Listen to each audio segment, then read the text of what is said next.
Сот Текебаевтың адвокатын айлықсыз қалтырды. Жогорку кеңештеги Атамекен фракциясынын катчылыгынын башчысы юрист Талайгүл Токтакунова майыны алуу укугунан ажыратылды.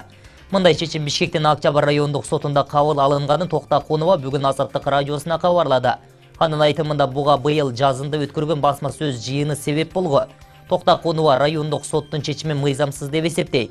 Быйыл март айында Токтакунова юрист Канатбек Азиз менен бирге Бишкекте маалымат жыйынын өткөрүп, Дача суу айылына кулаган учактагы жүк президент Алмазбек Атамбаевга тиешеси бар деген маалымат тараткан.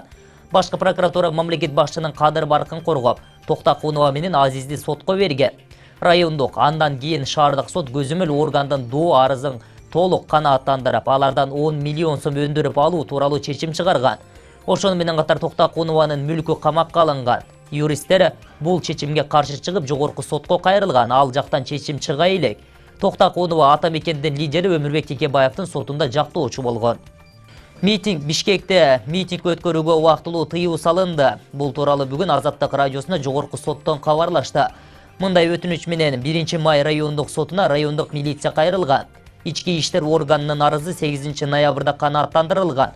Ошол күнү күчүнө кирген чечимде Ак үйдүн борбордук шайлоо комиссиясынын алдында, Ала Тоо аянтында, жогорку жана шаардык соттун жанында, Чыңгыз Айтматовдун эстелигинин алдында митинг жана тынч акцияларды өткөрүүгө уруксат жок.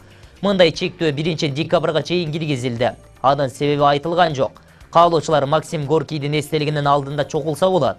Буга чейин 27 июлдан 20 октябрга чейин Бишкекте түрдүү жарандык акция, нааразычылыктарды өткөрүүгө тыюу салынган болчу.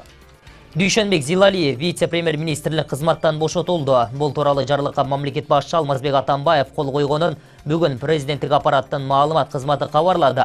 Зилалиев премьер-министр Сапар Исаковдун сунушунун негизинде башка ишке өтүп жатканына байланыштуу иштен алынганы кабарланды.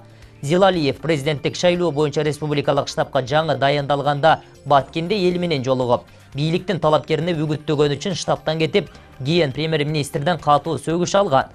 Ошондой эле ал Чехиялык Лиглас компаниясы менен ГЭС куруу тууралуу кол койгон келишимде кийин ишке ашпай калган. Баткендеги жолугушууда айткандары тууралуу Азаттык радиосуна комментарий берип жатып, Зилалиев өз сөзүн үгүт катары кабыл алууга болбой турганын, ал жерде кимге добуш бере турганын сурагандарга жооп кайтарганын билдирген.